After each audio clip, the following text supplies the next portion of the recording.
ఏరియాలోనే అతి తక్కువ ధరలకి రత్నాలనందించే ఏకైక సంస్థ 6JVR. ఏపీ రాజకీయాల్లో ఎప్పుడు ఏం జరుగుతుందో అంతు చిక్కడం లేదు.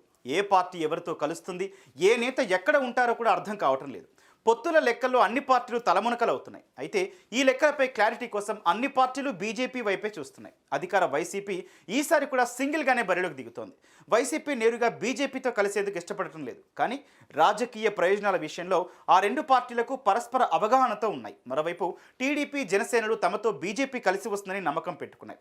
2 రోజుల క్రితం ఏపీ సీఎం జగన్ ఢిల్లీ వెళ్లి బీజేపీ పెద్దలను కలుస్తారని ప్రచారం జోరుగా జరిగింది. అయితే అది జరగలేదు. అంతకుముందు పవన్ ఢిల్లీ వెళ్తారనే ప్రచారం హాట్గా సాగింది. అయితే అది లేదు. ఇంతలో సడన్గా టీడీపీ అధినేతకు ఢిల్లీ పెద్దల నుండి పిలుపు వచ్చింది. దీంతో ఆయన హుటాహుటిన హస్తినకు బయలుదేరారు. టీడీపీతో పొత్తు లేదని చెబుతూ బీజేపీ అధిష్టానం ఉన్నట్టుండి చంద్రబాబుకు కబురు పెట్టడానికి అసలు కారణం ఏంటి? పొత్తుల కోసమేనా? హస్తినలో పవన్ మంత్రం పనిచేసినట్టేనా? ఏపీ రాజకీయాలపై కమలనాథుల వ్యూహం ఎలా ఉండబోతుంది?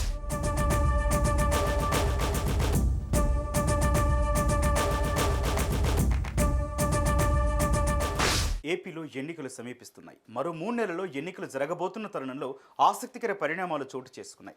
తెలుగుదేశం, జనసేన పార్టీతో పొత్తుకు బీజేపీ సానుకూలంగా వ్యవహరిస్తున్నట్లు తెలుస్తోంది. నిన్న మొన్నటి వరకు టీడీపీతో కలిసి వెళ్లేందుకు ఇష్టపడని బీజేపీ తీరా ఎన్నికలు సమీపించేసరికి కలిసి వెళ్లే అంశంపై పునరాలోచనలో పడినట్లు తెలుస్తోంది. ఇప్పటికే తెలుగుదేశం, జనసేన పార్టీలకు చెందిన ముఖ్య నేతలతో బీజేపీ హైకమాండ్ టచ్లోకి వెళ్ళినట్లు తెలుస్తోంది. పొత్తుపై చర్చించేందుకు ప్రతిపాదనలు పంపినట్లు తెలుస్తోంది.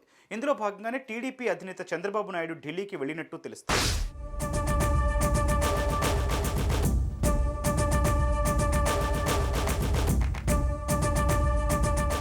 టీడీపీ అధినేత చంద్రబాబు ఢిల్లీ పర్యటన ఆసక్తికరంగా మారింది. కేంద్ర హోంమంత్రి అమిత్ షాతో భేటీ అయ్యేందుకు హస్తినకు వెళ్తున్నట్లు తెలుస్తోంది. మధ్యాహ్నం 2:20 గన్నవరం విమానాశ్రయం నుంచి ప్రత్యేక విమానంలో బయలుదేరి 4:30 ఢిల్లీ చేరుకుంటారు. రాత్రికి అక్కడే బస చేస్తారు.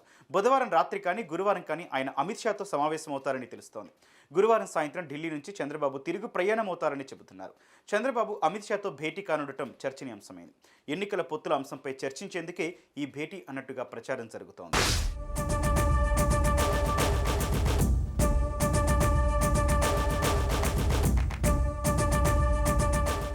ఆంధ్రప్రదేశ్లో పొత్తులపై ఓ క్లారిటీ వచ్చే అవకాశం ఉన్నట్లు కనిపిస్తోంది.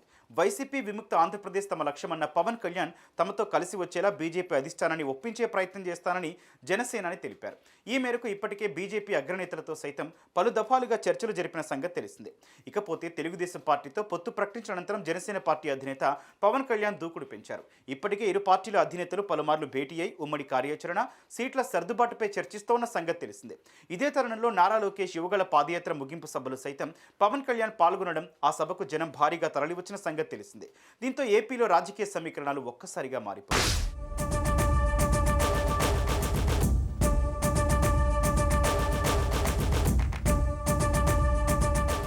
ఏపీలో బీజేపీ ప్రభావం దాదాపు శూన్యం.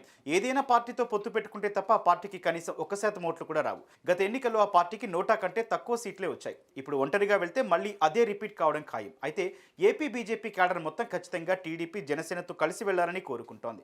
ఇదే విషయాన్ని హైకమాండ్కు స్పష్టం చేసింది. అందుకే ఇప్పుడు టీడీపీ, జనసేనతో చర్చలు జరిపి పొత్తులపై ఫైనల్ డెసిషన్ తీసుకునేందుకు రెడీ అయింది. ఇక 2014లో బీజేపీకి 4 ఎంపీ స్థానాలు కేటాయించారు. అందులో బీజేపీ విశాఖ, నర్సాపురం స్థానాలు గెలుచుకుంది. 4 అసెంబ్లీ స్థానాల్లో విజయం సాధించింది. ఈసారి బీజేపీ బలం పెరిగిందని భావిస్తున్న సమయంలో ఈ సీట్ల సంఖ్యను పెంచింది. అరకు, విశాఖపట్నం, రాజమండ్రి, ఏలూరు లేదా నర్సాపురం, కాకినాడ, మచిలీపట్నం, ఒంగోలు లేదా నెల్లూరు, తిరుపతి, రాజంపేట, అనంతపురం లేదా హిందూపూర్ పార్లమెంటు స్థానాలు కేటాయించాలని బీజేపీ కోరుతున్నట్లు సమాచారం.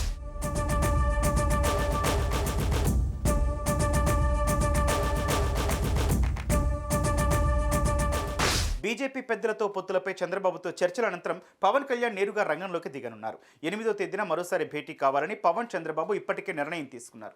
చంద్రబాబు ఢిల్లీ పర్యటన తర్వాత పవన్ కూడా ఢిల్లీ వెళ్లే ఛాన్స్ ఉన్నట్లు తెలుస్తోంది. పొత్తుల లెక్కల్లో జనసేనకు 30 స్థానాలకు తగ్గకుండా కేటాయించడం ఖాయంగా కనిపిస్తోంది. అయితే బీజేపీకి 12 నుంచి 15 స్థానాలు ఇవ్వాల్సి వస్తుంది. అదేవిధంగా జనసేనకు 3 లోక్సభ స్థానాలు, బీజేపీ కనీసం 5 ఎంపీ స్థానాలు ఇవ్వాల్సి ఉంటుందని రాజకీయ విశ్లేషకులు అంచనా వేస్తున్నారు. దీని ద్వారా దాదాపు 45 అసెంబ్లీ, 9 ఎంపీ స్థానాలు మిత్రపక్షాలకు వెళ్తాయి. ఈ లెక్కన పార్టీలో సీట్లు ఆశిస్తున్న 50 మంది పైన దీని ప్రభావం పడే అవకాశం ఉంటుంది. మరి దీన్ని చంద్రబాబు ఎలా అధిగమిస్తారో చూడాలి. మొత్తానికైతే ఈ నెల 10 లోపు పొత్తులపై ఏదో ఒక క్లారిటీ వచ్చే అవకాశం అయితే కనిపిస్తోంది.